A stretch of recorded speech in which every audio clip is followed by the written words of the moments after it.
kommst mit auf eine kleine Reise. Auf einen Besuch ins Schlummerland. Heute mistet Fanian aus. Sie schaut bei sich daheim, welche Sachen sie noch behalten will und welche sie möchte wegtun oder weitergeben. Also, dann machst du dir jetzt so bequem, wie es nur geht. Und dann machst du deine Augen zu. Der Ort, wo du bist, ist immer noch da, auch wenn du die Augen zu hast. Und jetzt stellst du dir vor, dass irgendwo da in der Nähe um dich herum eine Tür siehst. Eine Tür mit einer Türfalle. Wenn du jetzt die Türfalle abdrückst und durch die Türen durchgehst, bist du da. Im schönsten Land, das es gibt. Im Schlummerland.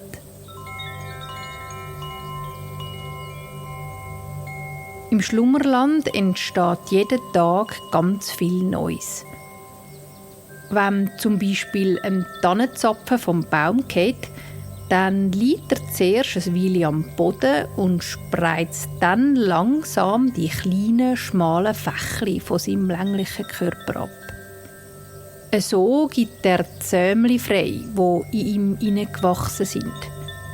Die Samen werden dann zum Beispiel vom Wind im Schlummerland verteilt. So, dass aus diesen vielen kleinen Körnchen neue Bäume an anderen Orten entstehen können. Auch bei den Tieren, die im Schlummerland wohnen, passiert ständig Neues. So gibt es zum Beispiel ein Wesen, das hat am Anfang von seinem Leben die Form von einer grünen Raupe mit runzliger Haut und vielen feinen, farbigen Haarstoppeln. Nach ein paar Tagen als Raupe wickelt sich das Insekt in eine Art Schlafsack aus papierigen Fäden und baut sich so einen Kokon. Und dort drin passiert dann ein kleines Wunder. Die Raupe verwandelt sich in ein neues Insekt. In einen Schmetterling mit weich grün schimmernden und fein bestäubten Flügeln. Mons, das sind Wesen, die auch im Schlummerland wohnen, finden es auch schön, wenn sie Neues entdecken.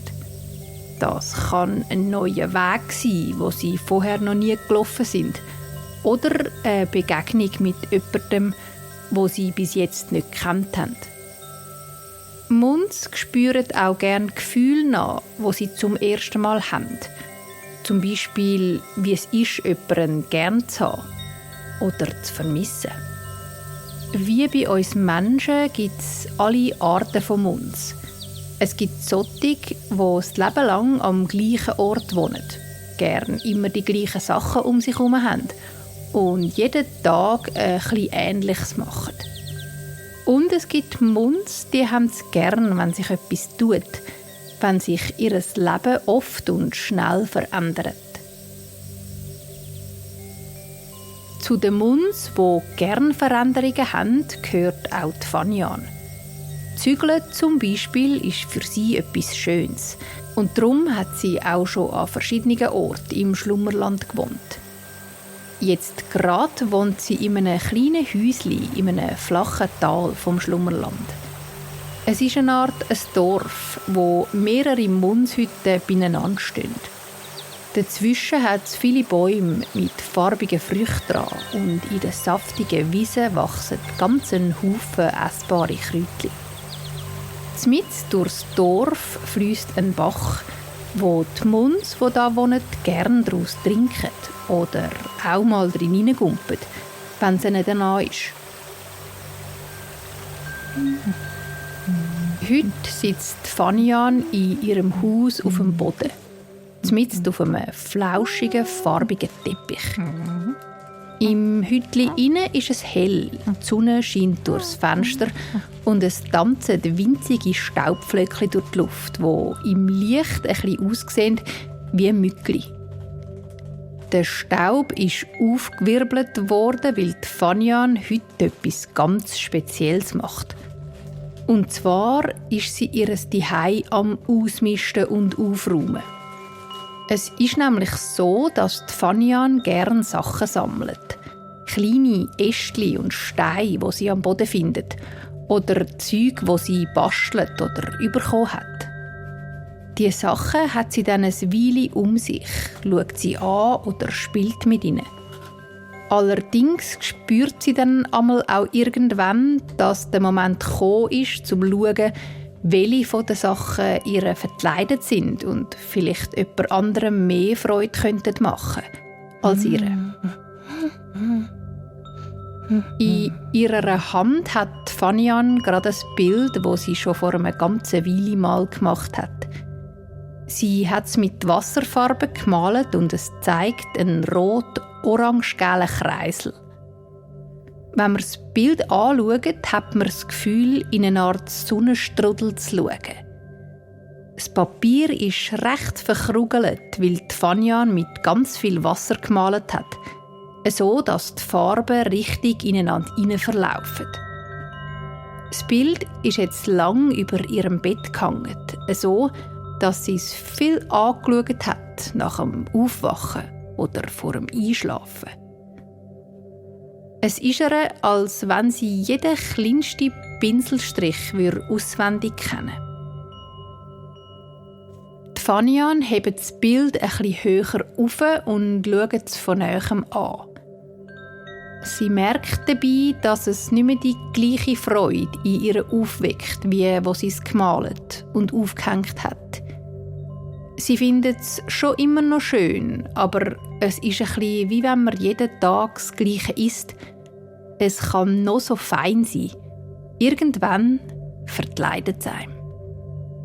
Darum legt sie das Bild neben sich an auf ein Häufchen, wo es schon ein paar andere Sachen hat. Ein grauer Stein zum Beispiel, wo sie nicht mehr genau weiss, warum sie ihn aufgelesen oder von wem das sie ihn bekommen hat. Zudem liegt da auch noch eine Art Stern aus Steckli. Ein Gebilde, das sie mal für ein Fest als Dekoration zusammengebunden hat. Auch liegen da ein paar trockene Laubblätter, die über die Zeit ihre Farbe verloren haben und jetzt ganz verstaubt und zusammengeschnürpelt sind. Die können auch weg, hat Fanian entschieden. Vor der Fanian ihren Füßen auf dem Teppich liegen die Sachen, wo sie sich noch entscheiden will, ob sie behalten oder nicht. Als nächstes liest sie eine kleine, goldig durchsichtig schimmernde Kugel auf. Glatt und warm liegt sie in ihrer fälligen Hand. Es ist ein Tropfen Harz von einem Baum, der über die Zeit hart und zu Bernstein geworden ist. Die Fanian umschliesst den Bernstein mit der Hand, macht die Augen zu und erinnert sich. Sie weiss noch, dass, wo sie die Kugel bekommen hat, sie noch ein bisschen klebrig und viel weicher war als heute. Sie war ein Geschenk von ihrem Mundsfreund, dem Flick.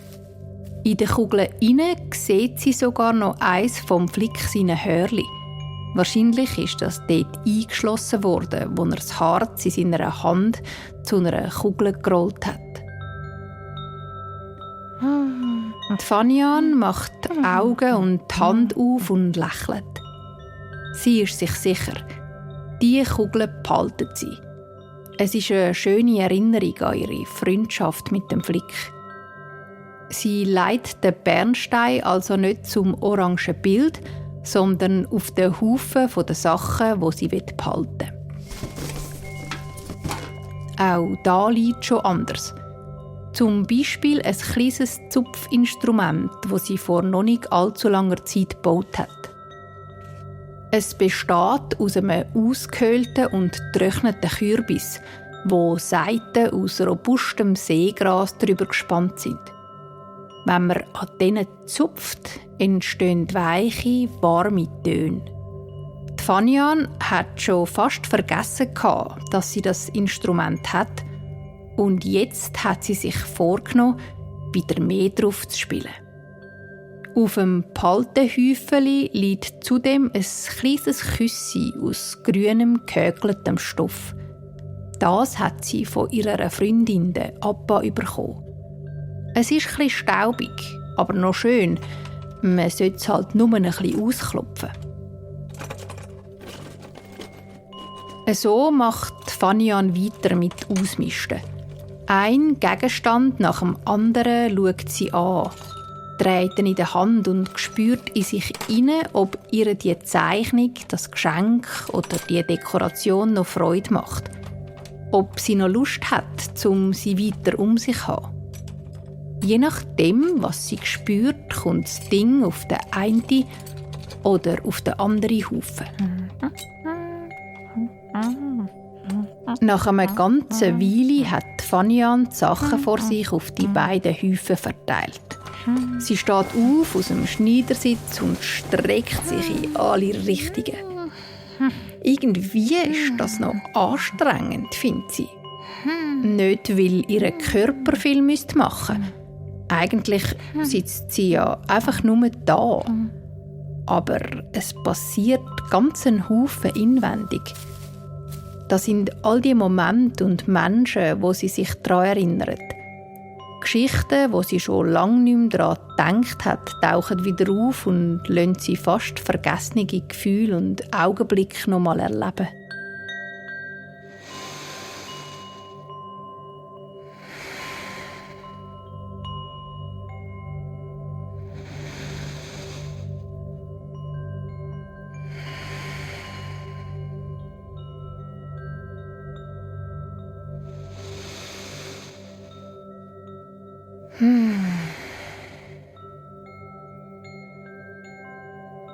Fanian schaut auf den Haufen mit den Sachen, die wegkommen.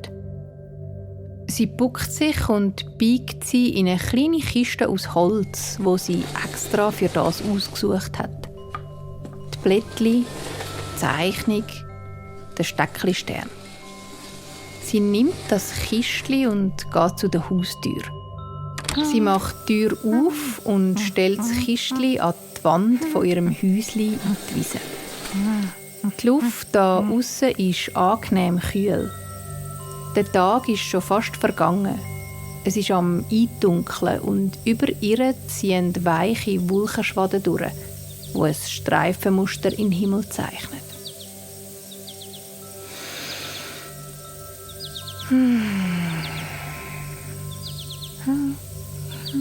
Morgen, überlegt Fanian, morgen schaue ich dann das Kistchen noch mal durch. Vielleicht verschenke ich ein paar Sachen an uns Freunde und Freundinnen. Oder ich überlege, wer sie sonst brauchen könnte. Andere, zum Beispiel die vertrockneten Blättchen, verstreue ich morgen rund ums Haus. So können sie wieder zu Erde werden. Aber jetzt kümmere ich mich zuerst einmal um die Sachen, die ich behalten will. Fanian macht die Türen hinter sich wieder zu und schaut in ihrem Häuschen umeinander. Das Bett steht an der einen Wand. An einer anderen ist die kleine Küche, wo sie sich einmal Tee kocht oder weiche Küche backt. In der Mitte, auf dem Teppich, liegen jetzt nur noch die Sachen, die sie behalten will. Und die kommen jetzt einen neuen Platz über. Als erstes liest Fanian die Harz-Bernsteinkugel vom Flick auf.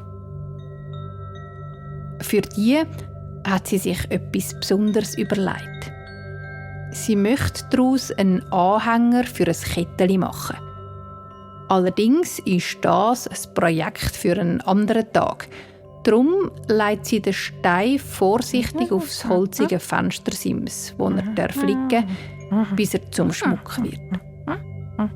Das runde, selber gemachte Zupfinstrument stellt sie auf das kleine, steinige Tischchen, das neben ihrem Bett steht.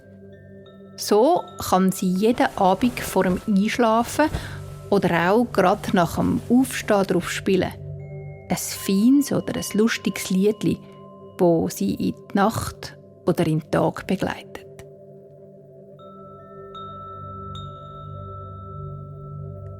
Als letztes nimmt Fanian das Küsschen von der Appa und läuft damit zum Fenster. Sie macht es auf. Ein frischer Luftzug strömt ins Zimmer. Es ist ein lauer Abend. Die Luft ist klar und würzig und es windet fein. Die Fanian hebt das grüne Küssi in die Luft und klopft mit der Hand ein paar Mal drauf.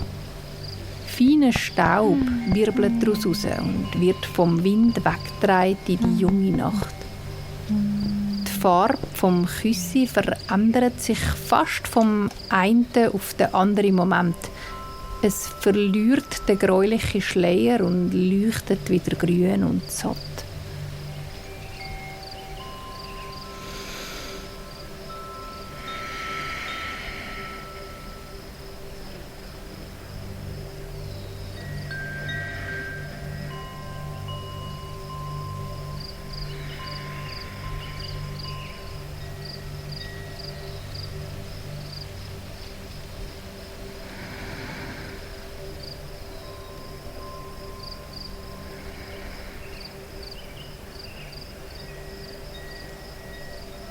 Fanian drückt das Küssi an sich an, kehrt sich um und läuft quer durchs Zimmer zu ihrem Bett.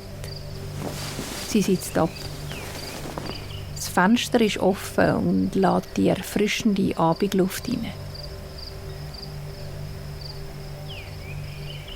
Fanian schaut umeinander und spürt die Freude, die das Ausmisten in ihr auslöst.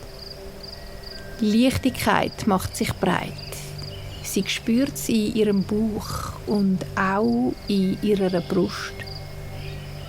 Auch ihr Kopf fühlt sich aufgeräumt an und es ist, als wäre auch in ihrem Herz wieder Platz für Neues.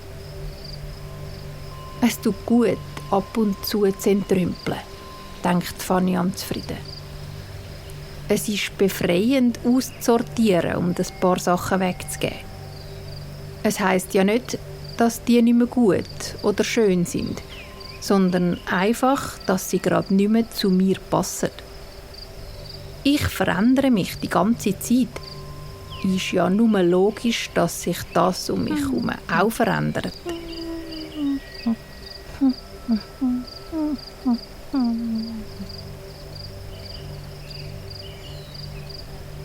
Mit dem Gefühl von Weite und Platz liegt Fanian ab auf den Rücken.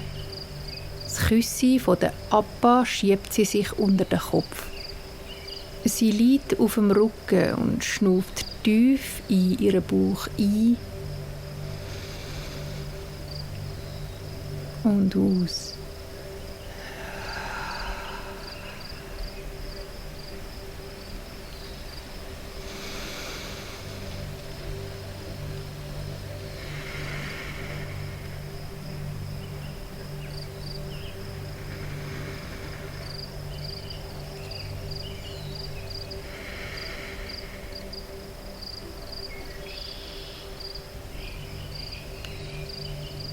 Ihr Schnaufen ist frei und in ihrem Haus hat es Platz.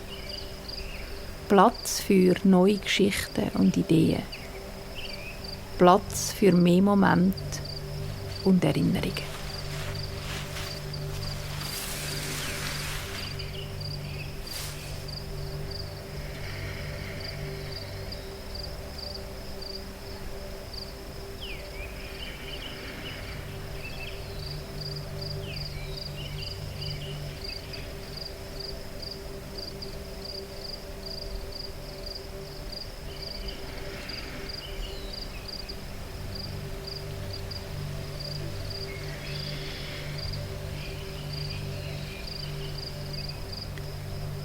Und alles ist, wie es ist im Schlummerland. Die Fanian schläft tief und fest. Unter ihr und über ihr ist alles weich und still. Nur ganz ein feines und langsames Schnaufen kann man noch hören. Ein und aus. Ein und aus. Ein